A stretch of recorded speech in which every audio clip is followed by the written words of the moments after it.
your best homemade ornaments, and we're starting to receive them, and we love it. Jay, who's it from? This is from Paula Gould, and she's a big penguin fan. She's painted penguins on this. Catherine, I think this is the most brilliant idea. I love the fact that everybody's making handmade ornaments and sending them in. It is cute. It's Christmas and it's time for traditions. You and I were talking about the fact your tree's loaded with this kind of stuff from the kids. Yeah. This is what makes Christmas special. It is and nice. It's just those great things that people do. And, you know, I love this one on this side. This little cute penguin. It's a side profile. It's a profile penguin. It's a profile shot on the side.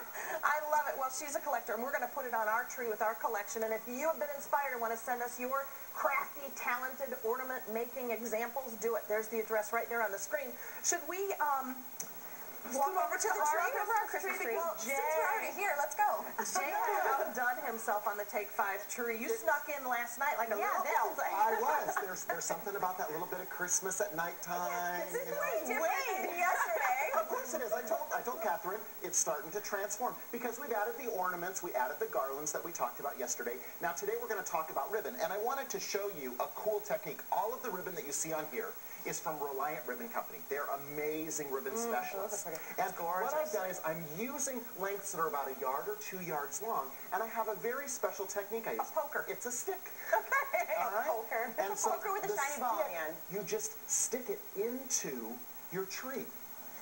Because you want the little doop-de-doops kind of zinging out of the tree. I have not heard them called doop-de-doops, but I love the fact that that's the loops that go in there. And then because it's wired ribbon, it flows throughout. Instead of trying to take that ribbon bolt and looping the whole thing around the tree. Crazy. Chunks. Okay? Okay. The other thing, too, is you can make fun things like this. On my website, uboom.com, we have one of our webisodes that shows how to make ribbon roses. We need to have like a special, like a bow, a segment for that one. Okay. Can you teach us how to Sure, absolutely. I really want to learn that. Absolutely. Okay, so then also we added permanent botanicals. Okay. Yes. And silk flowers. There's little pieces that are made like this that already come with all of those flowers together. Look at how great that looks as an accent. That's gorgeous. You just add it, and there it goes. Now, it's great because these little pieces, these remind me a little bit of bow darts, a little bit of Osage oranges, yes, okay? Which I'm a fan of now. Adding that in there too, and just adding a stick inside there so that we've got some coloration that comes out.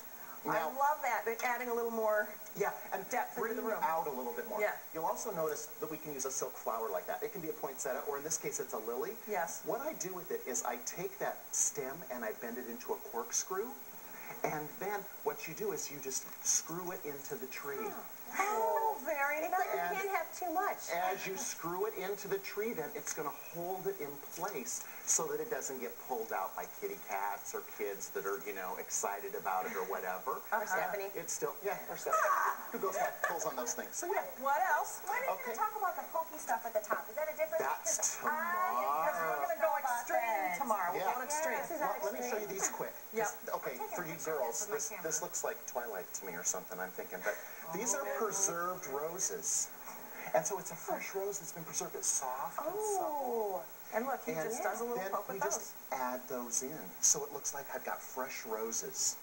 And if you're scared, you got a dog or little kids, you can kind of affix those to the tree a little bit too, right, Jay? Sure, yeah. But that looks like Twilight? I don't know. We've not seen it. Let's go with it. Blood red. Jay and I are not Twilighters. Okay, you're going to poke your little pokers. Tomorrow, we'll talk about this. But here's one of the secret steps, just to get you excited about it. It's sticks inside my ornaments, and then I'm able to poke those into the tree and even at the top. Love it. We're going extreme tomorrow. Now, Jay has compiled all of his tree decorating ideas into a great holiday DVD, which you can find on his website. One lucky viewer has a chance to win a copy by being the 5th caller right now at 784-TAKE. And if you want to be inspired as you decorate your tree this holiday, get this DVD. As always, we have a link to Jay's website on our site at WZZM13.com under Take 5 Links. Thank you, Jay.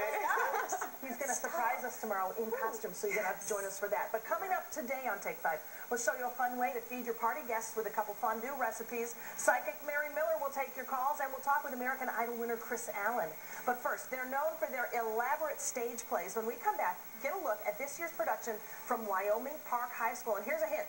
Oompa Loompa.